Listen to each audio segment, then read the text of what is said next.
శ్రీ సాయి సచ్చరిత్రము. ఇప్పుడు మీరు వింటున్నది 25వ అధ్యాయము.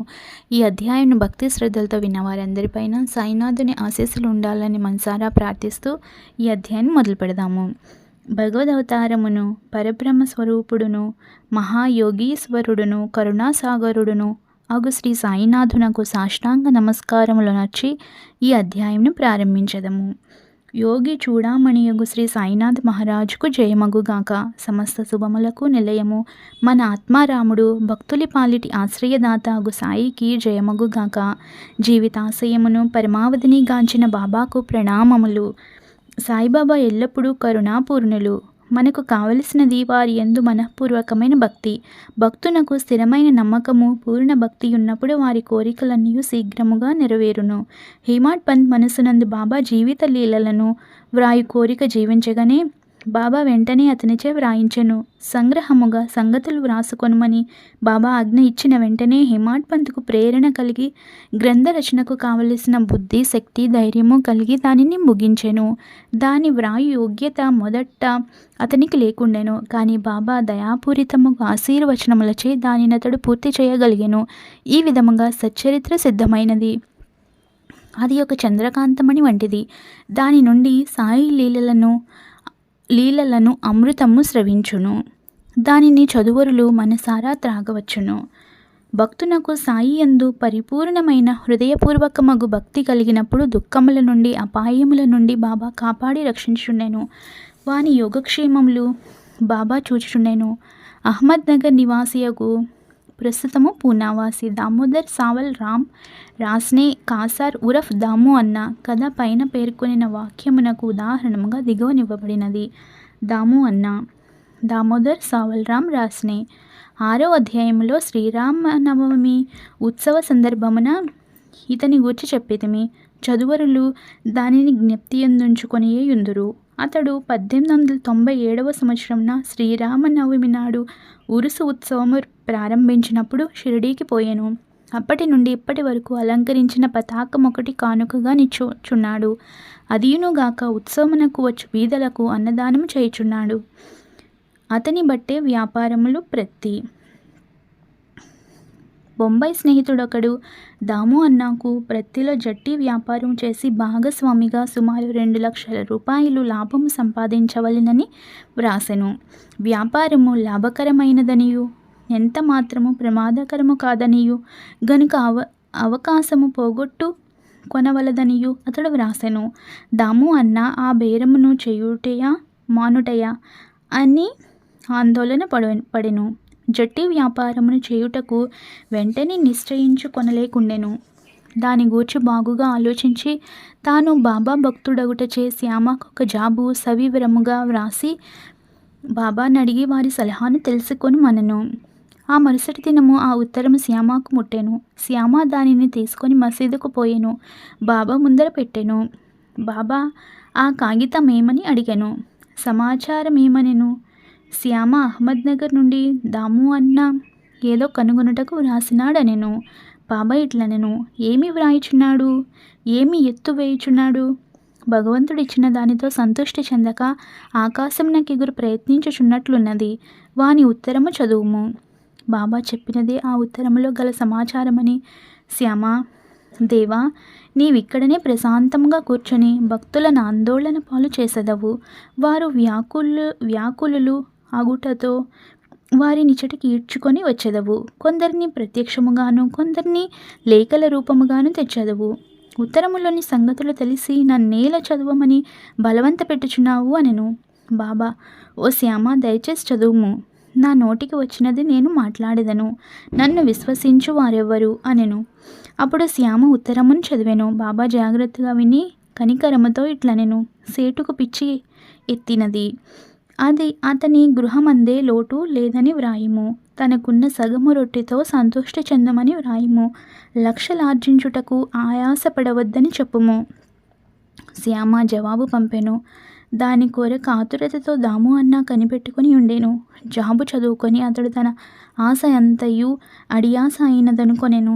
కానీ స్వయముగా వచ్చి మాట్లాడుటకు ఉత్తరము వ్రాయుటకు భేదము కలదని శ్యామ వ్రాయుటచే తానే స్వయంగా షిరిడి వెళ్ళి బాబాతో స్వయంగా మాట్లాడవలెనని అనుకొనెను. అందుచే షిరిడీకి వెళ్ళెను. బాబాకు నమస్కరించెను. బాబా పాదములు ఒత్తుచూ కూర్చుండెను. అతనికి బాబాను బహిరంగముగా జట్టి వ్యాపారం గురించి అడుగుటకు ధైర్యము చాలకుండెను. బాబా సహాయపడినచో వ్యాపారంలో కొంత లాభము బాబాకి ఇచ్చినచో బాగుండుననుకొనెను. ఇట్లు రహస్యంగా దాము అన్న తన మనసును అనుకొనెను. బాబాకు తెలియనిది ఏమీయూ లేదు. అరచేతనున్న ఉసిరికాయ వలె భూత భవిష్యత్ వర్తమానములు కూడా బాబా తెలిసినవారు. బిడ్డకు తీపి వస్తువులు కావలేను, కానీ తల్లి చేదు మాత్రలు ఇచ్చును. తీపి వస్తువుల ఆరోగ్యమును చెరుచును, చేదు మాత్రల ఆరోగ్యమును వృద్ధి చేయును. తల్లి తన బిడ్డ యొక్క మేలును కాంక్షించి బుజ్జగించే చేదు మాత్రలే ఇచ్చును. బాబా దయగల తల్లి వంటివారు. తన భక్తుల భవిష్యత్ వర్తమానముల లాభముల గూర్చి బాగుగా తెలిసినవారు. దాము అన్న మనసును కనిపెట్టి బాబా ఇట్లనెను. ప్రపంచ విషయములలో తగులు కొనుటకు నాకు ఇష్టము లేదు. బాబా యొక్క అసమ్మతి గ్రహించి దాము అన్న ఆ పనిని మానుకొనెను. ధాన్యముల బేరము. పిమ్మట దాము అన్న ధాన్యము వ్యాపారము చేయ తలపెట్టెను. ఈ ఆలోచన కూడా బాబా గ్రహించి, నీవు 5 షేర్ల చొప్పున కొని 7 షేర్ల చొప్పున అమ్మవలసి వచ్చును, కనుక నీ వ్యాపారం కూడా మానుకొను మనెను. కొన్నాళ్ల వరకు ధాన్యము ధర హెచ్చుగానే ఉండెను. కానీ 1 మాసము 2 మాసములు వర్షములు విశేషంగా కురిసెను. ధరలు హఠాత్తుగా పడిపోయెను. ధాన్యములు నిలువ చేసిన వారెల్లా నష్టపడిరి. ఈ దురదృష్టము నుండి దాము అన్న కాపాడబడెను. ప్రతి జట్టి వ్యాపారము కూడా కూలిపోయెను. ఆ దళారి ఇంకొక వర్తకుని సహాయంతో వ్యాపారం చేసెను. మదుపు పెట్టిన వారికి గొప్ప నష్టం వచ్చెను. బాబా తనను 2 సార్లు గొప్ప నష్టముల నుండి తప్పించినని దాము అన్నకు బాబా యందు గల నమ్మకము హెచ్చెను. బాబా మహాసమాధి చెందు వరకు వారికి నిజమైన భక్తుడుగా నుండెను. వారి మహాసమాధి పిమ్మట కూడా ఇప్పటి వరకు భక్తితో ఉన్నాడు. ఆగ్రలీల. మామిడి పండ్ల చమత్కారము. ఆమ్రలీల. ఒకనాడు 300 మామిడి పండ్ల పార్సలు వచ్చెను. రాలేయను మామల్తదారు గోవా నుంచి శ్యామ పేరున ఆ పండ్లను బాబాకు పంపెను. అది తెరిచినప్పటికీ పండ్లన్నీ బాగానే ఉండెను. అది శ్యామ స్వాధీనంలో పెట్టిరి. అందులో 4 పండ్లు మాత్రమే బాబా కొలంబులో పెట్టెను. బాబా ఈ 4 తాము అన్నకు అవి అక్కడనే ఉండవలనను. తాము అన్నకు 2 భార్యలు కలరు, కానీ అతనికి సంతానం లేకుండెను. అనేక జ్యోతిష్కులను సంప్రదించెను. అతడు కూడా జ్యోతిష్యమును కొంతవరకు చదివెను. తన జాతకములో దుష్టగ్రహ ప్రభావం ఉండుటచే అతనికి సంతానము కలుగున అవకాశము లేదనుకొనెను. కానీ అతనికి బాబా యందు మిక్కిలి నమ్మకము గలదు. మామిడి పండ్లు అందిన 2 గంటలకు అతడు షిరిడీకి చేరి బాబాకు నమస్కరించుటకు పోగా బాబా ఇట్లనెను. అందరు మామిడి పండ్ల వైపు చూచుచున్నారు, కానీ అవి దాము కొరకు ఉంచినవి, కావున అవి దామ్యా తిని చావవలెను. దాము ఈ మాటలు విని భయపడెను. కానీ మహల్సాపతి బాబా ముఖ్య భక్తుడు దానినిట్లు సమర్థించెను.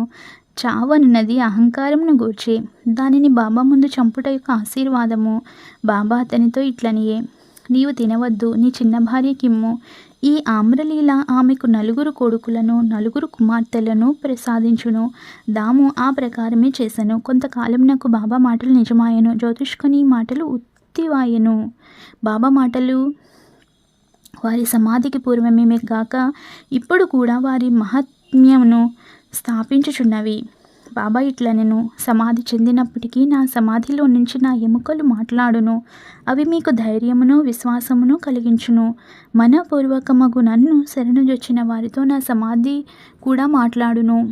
వారి వెన్నంటి కదలును.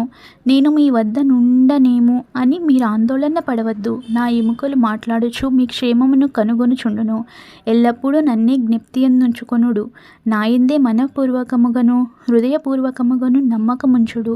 అప్పుడే మీరు మిక్కిలి మేలు పొందెదరు. హేమాడ్ పంత్ ఈ అధ్యాయం ఒక ప్రార్థనతో ముగించుచున్నాడు. ప్రార్థన. ఓ సాయి సద్గురు, భక్తుల కోరికల నెరవేర్చు కల్పవృక్షమా, మీ పాదముల మేమెన్నటికీ మరువకుందుము గాక. మీ పాదములనెప్పుడూ చూచుచుండెదము గాక. ఈ సంసారమున చావు పుట్టుకలచే మిక్కిలి బాధపడుచుంటిమి. ఈ చావు పుట్టుకల నుంచి మమ్ము తప్పించుము. మా ఇంద్రియములు విషయములపై పోనీయకుండా అడ్డుకొనుము. ఇంద్రియములు మనస్సు బయటకు పోవు నైజము. నాపనంత వరకు ఆత్మ సాక్షాత్కారమునకు అవకాశము లేదు. అంత్యకాలం నా కొడుకు గాని భార్య గాని స్నేహితుడు గాని ఉపయోగపడరు. నీవే మాకు ఆనందమును మోక్షమును కలుగచేయు వాడవు. వివాదములందు దుర్మార్గపు పనులందు మాకు గల ఆసక్తిని పూర్తిగా నశింపచేయుము. నీ నామస్మరణము చేయుటకు జిహ్వ ఉత్సహించుగాక. మా ఆలోచనలను అవి మంచివే అగుగాక చెడ్డవే అగుగాక తరిమివేయుము. మా గృహములను శరీరమును మరుచునట్లు చేయుము. మా అహంకారమును నిర్మూలింపుము. నీ నామమే ఎల్లప్పుడూ జ్ఞప్తియందుండునట్లు చేయుము. తక్కిన వస్తువులన్నిటినీ మరచునట్లు చేయుము. మనశ్చాంచల్యమును తీసివేయుము. దానిని స్థిరముగా ప్రశాంతముగా నుంచుము. నీవు మమ్మలను గట్టిగా పట్టి ఉంచినచో ఆ అజ్ఞానాంధకారము నిష్క్రమించును. నీ వెలుతురునందు మేము సంతోషముగా నుండెదము. మమ్ములను నిద్ర నుండి లేపుము. నీ లీలామృతము త్రాగు భాగ్యము నీ కటాక్షము చేతను గత జన్మలలో మేము చేసిన పుణ్యము వలనను కలిగినది. నోటు: దాము అన్న ఇచ్చిన వాంగ్మూలము ఈ సందర్భమున గమనింపదగినది. ఒకనాడు అనేక మందితో నేను కూడా బాబా పాదముల వద్ద కూర్చుని ఉన్నప్పుడు నా మనసున 2 సంశయములు కలిగెను. ఆ రెండిటికి బాబా ఇట్లు జవాబిచ్చెను: సాయిబాబా వద్ద అనేక మంది గుమిగూడుచున్నారు. వారందరూ బాబా వలన మేలు పొందెదరా? దీనికి బాబా ఇట్లు జవాబిచ్చెను: మామిడి పండ్ల వైపు పూత పూసి ఉన్నప్పుడు చూడుము. పువ్వులన్నీ పండ్లు అయినచో ఎంత మంచి పంట అగును. కానీ అట్లు జరుగున పువ్వుగానే చాలా మట్టుకు రాలిపోవును. గాలికి కొన్ని పిందెలు రాలిపోవును, కొన్ని మాత్రమే మిగులును. ఇది నా గురించి అడిగినది. బాబా భౌతిక శరీరం విడిచిన పిమ్మట నా జీవితం అనే ఓడనెట్లు నడపగలను? అది ఎటో కొట్టుకొని పోవునా? అయినచో నా గతి ఏమి? దీనికి బాబా జవాబిట్లు ఇచ్చెను: ఎక్కడైనాను ఎప్పుడైనాను నా గురించి చింతించినచో నేనక్కడనే ఉండేదను.